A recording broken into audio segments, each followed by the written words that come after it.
দেখছেন এই মুহূর্তে পাওয়া সবচেয়ে বড় খবর। আজ 13ই মে 4 দফার লোকসভা নির্বাচন। রাজ্যের 8 কেন্দ্রে রয়েছে লোকসভা নির্বাচন।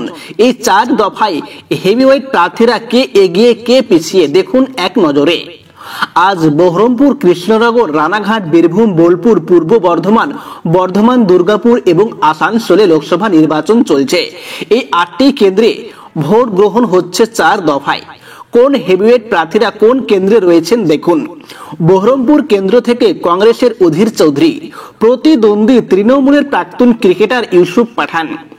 বর্ধমান দুর্গাপুর কেন্দ্রে বিজেপির দিলীপ ঘোষ, তার বিরুদ্ধে প্রতিদ্বন্দ্বী তৃণমূলের প্রাক্তন ক্রিকেটার কীর্তি আজাদ।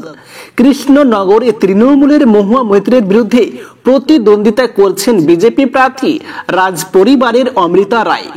বহরমপুর কেন্দ্র, এখানে মূল লড়াই কংগ্রেসের অধীর চৌধুরীর সঙ্গে।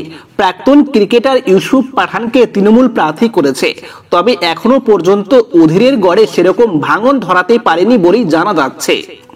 বর্ধমান দুর্গাপুর, এখানে বিজেপির প্রাক্তন রাজ্য সভাপতি দাপুটে নেতা দিলীপ ঘোষ, তার বিরুদ্ধে প্রতিদ্বন্দ্বিতা করছেন তৃণমূলের আবার আরেকজন প্রাক্তন ক্রিকেটার অন্য রাজ্যের বাসিন্দা কীর্তি আজাদ।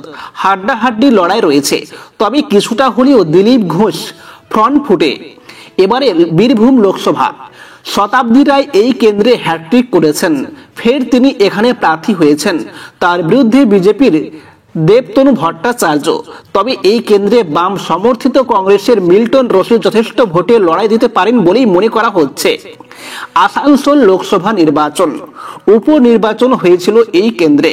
তৃণমূল হিন্দি সিনেমার অভিনেতা শত্রুঘ্ন সিনহাকে প্রার্থী করে আসনটি দখল করেছিল, তবে এবার তার বিরুদ্ধে বিজেপি প্রার্থী হয়েছেন সুরিন্দর সিং আলওয়ারিয়া। এবারে কৃষ্ণনগর লোকসভা নির্বাচন, এমনিতেই হাই ভোল্টেজ কেন্দ্র এখন, তার কারণ এখানে তৃণমূলের মহুয়া মৈত্রের বিরুদ্ধে সংসদে টাকার বিনিময়ে প্রশ্ন তোলার অভিযোগকে কেন্দ্র করে সংসদ পদ খারিজ হয়ে যায়।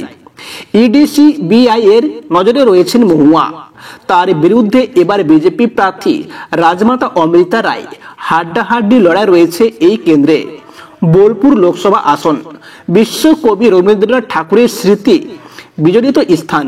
এই কেন্দ্রে একটা সময় তৃণমূলের দাপুটে নেতা অনুব্রত মণ্ডলের নামে বাঘে গরুতে এক ঘাটে জল খেত বলে জানা যায়। তিনি এখন তিহার জেলে বন্দী।